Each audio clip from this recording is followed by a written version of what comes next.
the designs come from elsewhere. Because they're the templates of the post-light realms, or you could call them the originating thoughts of Prime Creator. They are the angle codes which orchestrate the space that defines all the dimensions.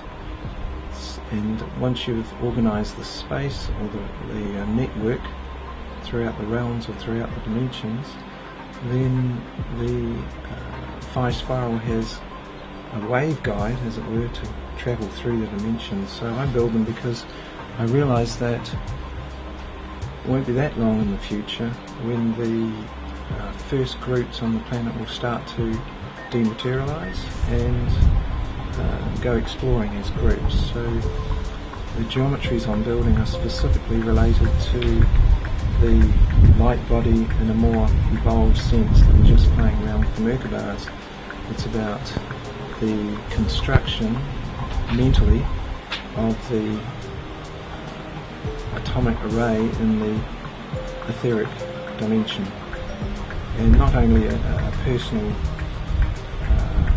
construct or energy form for myself, but I'm building them because I realise that the form which would be most useful for a group of humans to go exploring, so dematerialising, teleporting, and rematerialising, if so be, at some other location. So it's been a process of exploring not only what they call the realms close into the Earth, the astral realms, but exploring the interstellar and the intergalactic realms as well, and modelling and mapping the stargates has been one angle I've explored.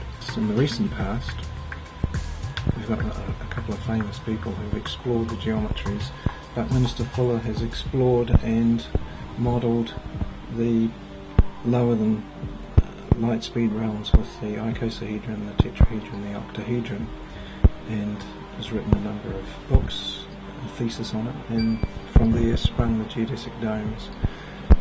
The icosahedron in the realm of polarities is the yang polarity. It's the best shape for structures, hence geodesic domes. So what you're looking at here, you're looking into a 4-frequency rhombic trichontahedron. Inside there you can fit a hub, which is this point, and around that you can construct more rhombic particles or rhombic structures. And then up the top here, those 12 rhombic trichontahedrons there that pack inside the centre here around that hub, and then more rhombic modules around here, and eventually you could close it off and you'd get an exact bigger version of a trichontahedron. So you'd have the same diamond surfacing out here once it was completed. So fractal in the sense that here you've got a one single frequency trichontahedron. Eventually, once you've closed it up, you have a 4-frequency trichontahedron. You could then get that 4-frequency trichontahedron. You could get 12 of them this size and pack them around a bigger centre.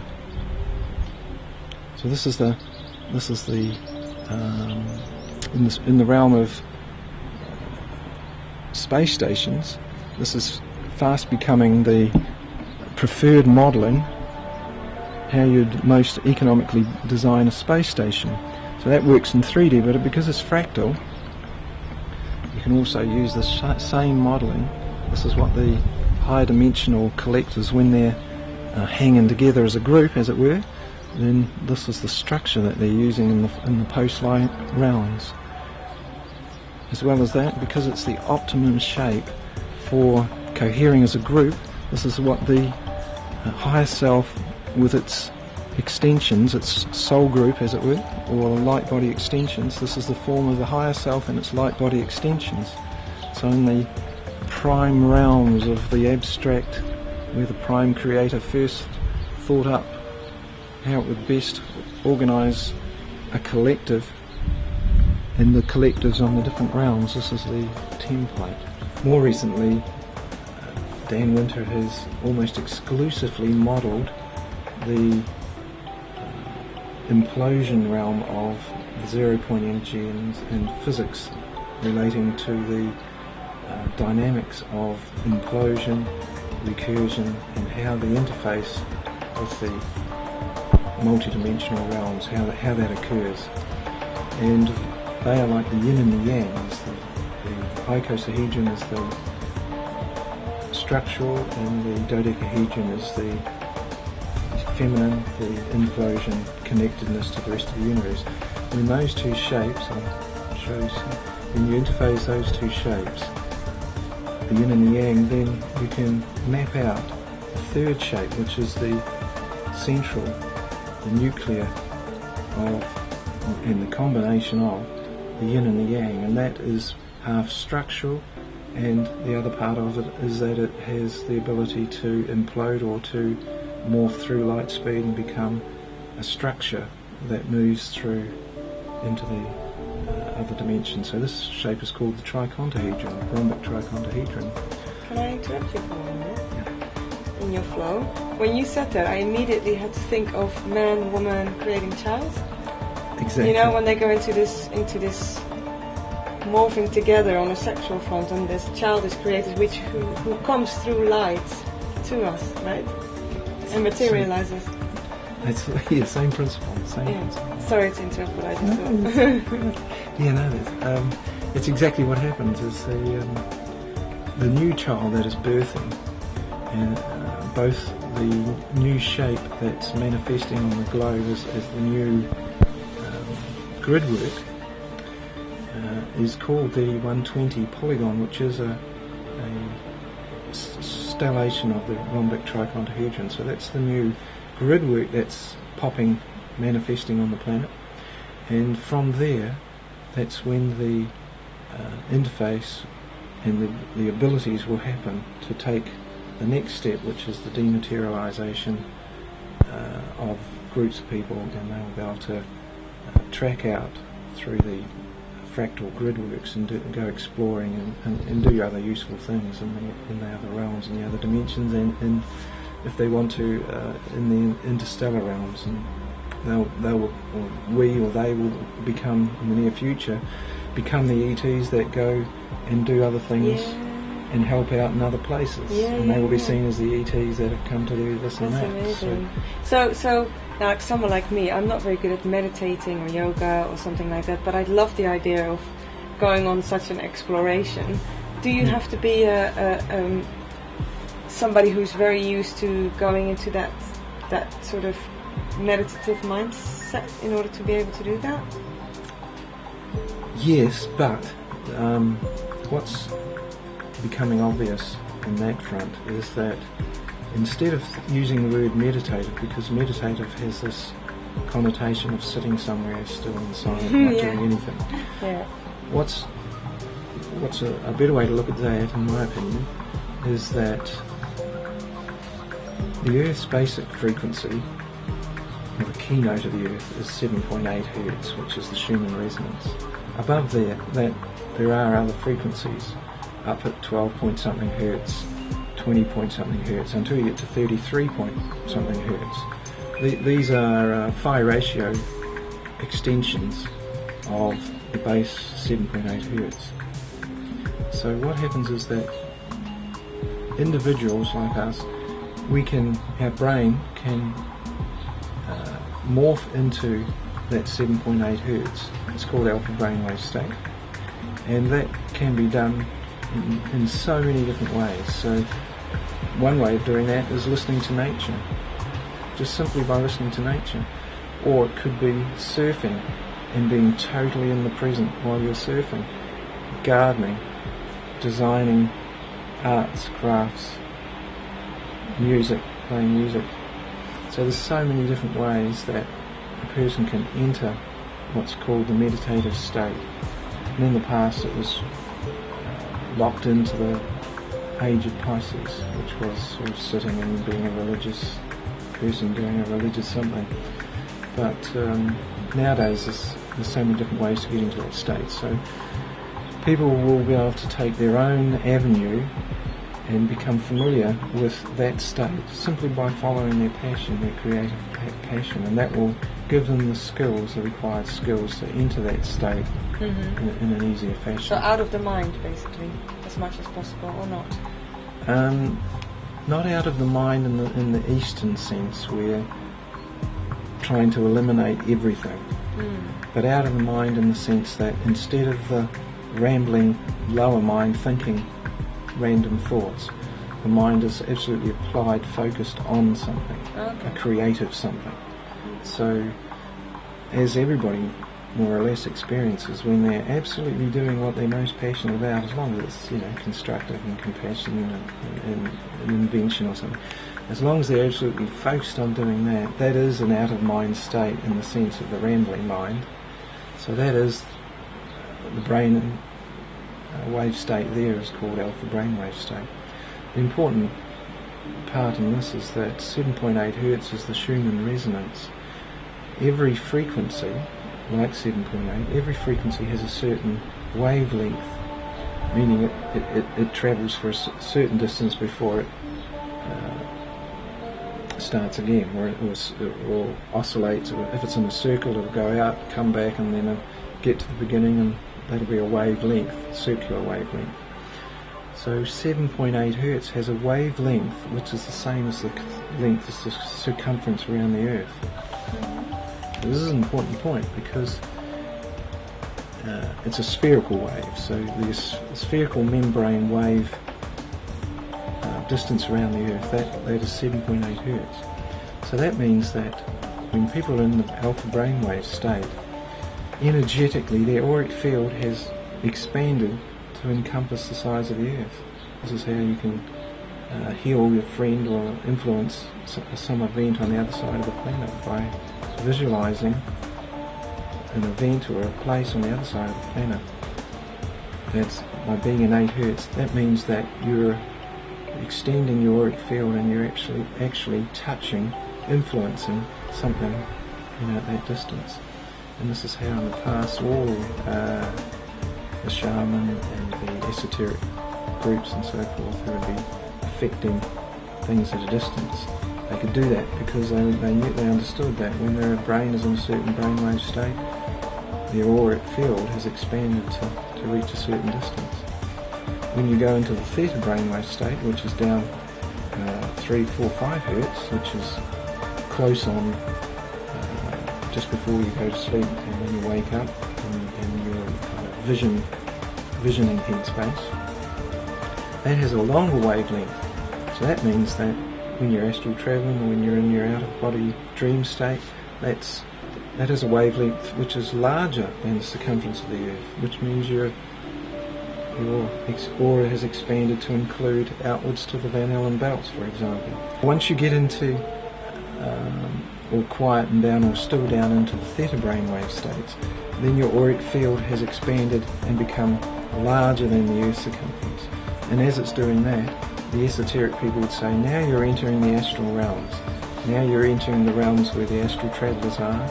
Now you're entering the places where the non-physical ex-humans, after dying, where they are inhabiting the first, second, third astral sub-layers. And so, once again, if you're doing that in your theta brainwave state, then your auric field is expanding and interfacing with these realms. Go the other way, if you bring it up to the 12 Hertz, then that's a wavelength which is smaller than the circumference of the Earth. If the Hertz is in the next, up at the top range of alpha, which is up at 12 Hertz or so, then the membrane shell wavelength is inside the Earth. So there you're down, or you're inside, and you're in the inner Earth realms. So you can contact the inner Earth realms. Like what? Like what, for instance, the inner Earth realms? Well, if you can imagine that the Earth's more or less like a geode. So that means you go inside the Earth, and then the mountain ranges are on the inside like a geode. So you've turned inside out, and those inner realms, or cavities within those realms, it's well known that there's a number of different races inhabiting the inner earth. Well, when the psychic centres open, the aura expands, and the aura expands through the astral realms. The astral realms is where a lot of channeling comes from, and so forth and so forth. But as the aura expands further, then it starts to enter what they call the universal mind realm. There's a universal energy network that runs through all the dimensions. One way that the information can transfer through dimensions is to use fractal or snippets of the fractal template of the golden ratio spiral. Dean Winter has shown that the English letters themselves, the lowercase English letters, are actually little snippet fragments of the golden ratio spiral as it's turning itself through a torus donut. That torus donut, of course, can be any size, from the size of the universe down to the size of a wormhole through DNA. So this is absolute proof that letters themselves, the English letters, are able to transfer information from the largest to the smallest.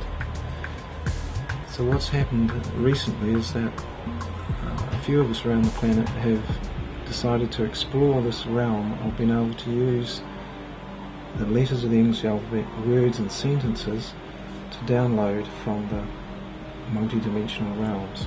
So this is like integrating in a more coherent way the transfer throughout these realms.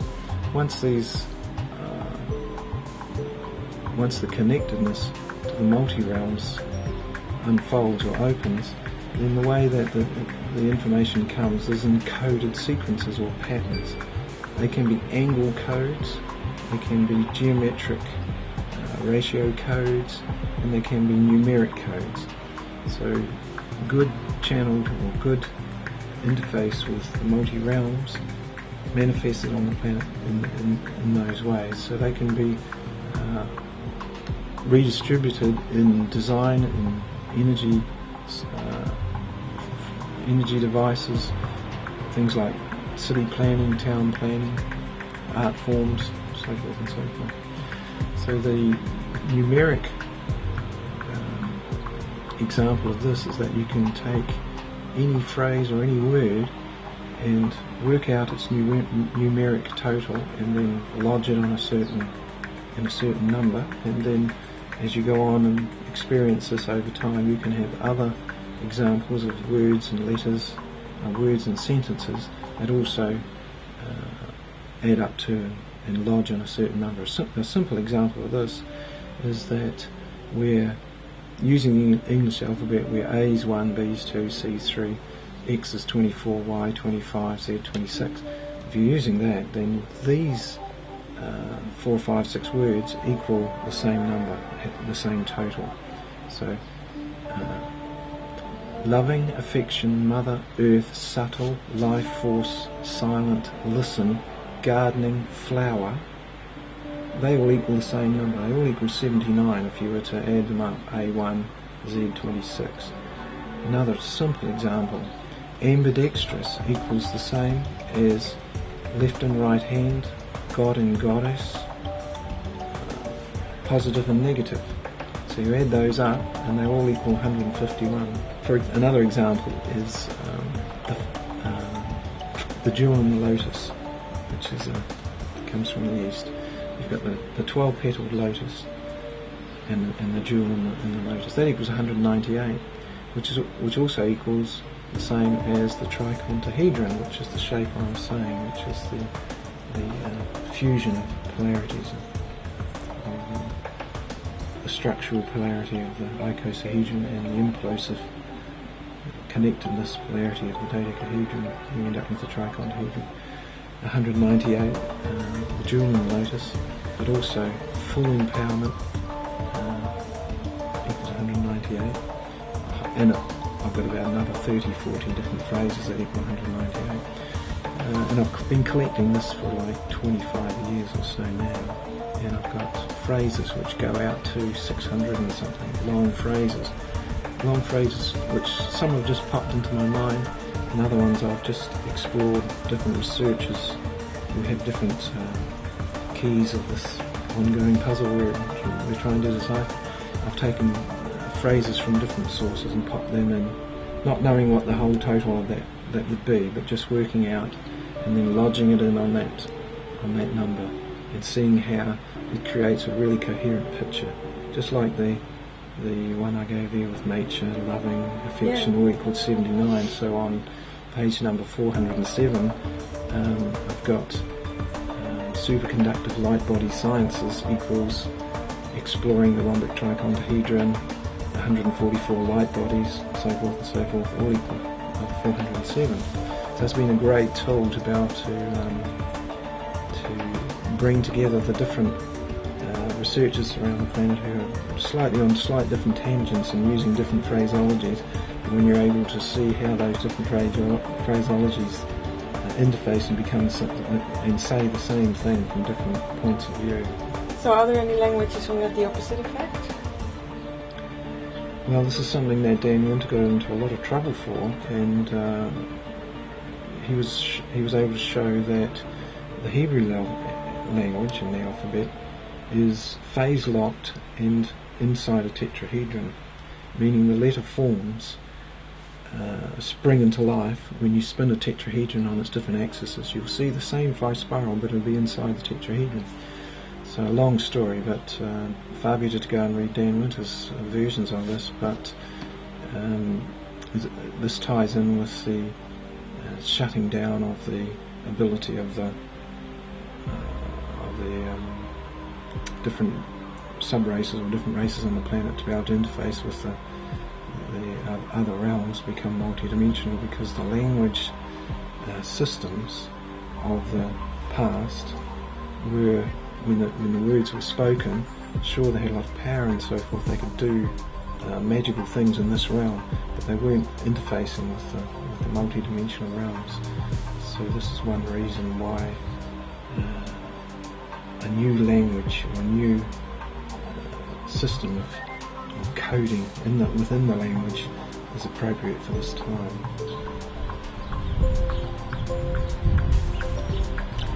If you're around this shape, does it affect you?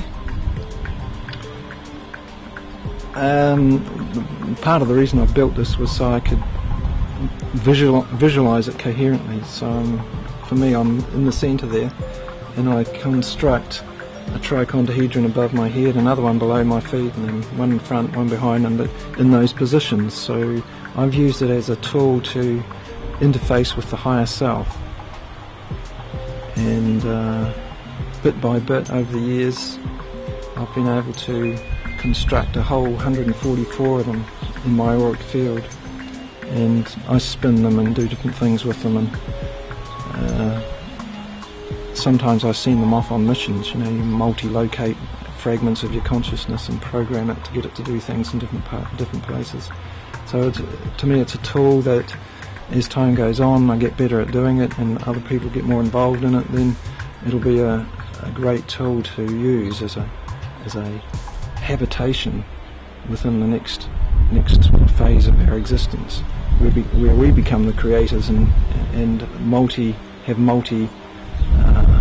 multiple bodies, where we multi-locating in different realms, different dimensions. Do you feel that you were born to do this kind of stuff? Do you feel like a real inner calling? Sure. In way back 20 years ago, 25 years ago, one of the first things I did, of course, when I had the numerology, was to work out my birth name, and that equals the same as building model spaceships. My birth name equaled building model spaceships. Wow. Would you like to build a spaceship? Well, I've built it. I've built a model of it, and I've built it in my auric field. So my auric field already is a spaceship, and it's been like that for a long time. By doing that, I've been able to, along with others, I've been able to extend my aura through the threshold, the stargates, through the galactic stargate through the supergalactic stargate into and through what they call the Great Attractor Stargate. And I've been able to model those in sacred geometry by putting the stargate pattern on the different places, on these different locations, and sure enough, geometrically wise, it's the exact location for a stargate. So that's been part and parcel of exploring the geometry of the ultimate shape for a light body. There's a lot of people channeling. It's like, it seems to be the new age thing, and a lot of predictions and prophecies don't actually happen. So what does that say about the channeling or the people? Well, I can only speak from my experience on this one, is that when the psychic centres open, the Kundalini's done its thing, and it's open up those psychic centres, then the first thing that you confront is the astral realms. So lodged in those astral realms and those shell layers just out from the Earth's surface are all sorts of, any number of somebodies are out there doing whatever they're doing. So some people start to channel from there. So they're channeling some of these astral somebodies in those astral realms. So it's never been a great interest of mine to do that, but to me the point was to get into the archetypal realm, the realm where the crystalline light, the pure symmetries, where there's no distortion. It's just coming from the pure compassionate thoughts of the creative beings. So in that sense, there's no need to channel, there's no need to rely on anyone external to give you that. You can just ask for that from the inside out. You can ask to connect with that, and then you've opened up a channel. Then it's called the Sovereign Integral Network from the Wingmakers, and that from that moment you're able to download the blueprints, the patterns, the templates, the ideas of the creative mind that are filtering out through the universal network. Some of these here, these ones, these basic ones here are called tetrahedrons, phi ratioed golden tetrahedrons. So these are the very first thoughts of Prime Creator. When Prime Creator decided to create something, so needed some space, so how would you build space? You build space with tetrahedrons, which is the most economic space structure, but you build them with golden ratioed principles and leads. Then you're building something which is able to communicate throughout the universe. Pops off here. You can pop that off. What's that one called? This one's called a higher frequency rhombic trichondahedron, and when you pack it back together again, it sits in, and there's inside a larger, same diamond shape, but larger, and it nests in it, like the clear transparent one we were looking at before. How long does it take you to make these shapes? Oh, a few days probably to make each. If there's a better way to do it, I'll be looking for a better way to do it. They're taking so long to do.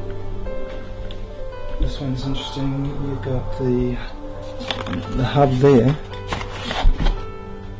and then there's 12 around, and then in here you can see the fractally sized, golden ratio size, smaller hub here, and then there's one there, and there's room for 12 around there. So 12 fit in there, 12 of those fit in that one, and you could get 12 that size and put them around a big hub, and so you can go on.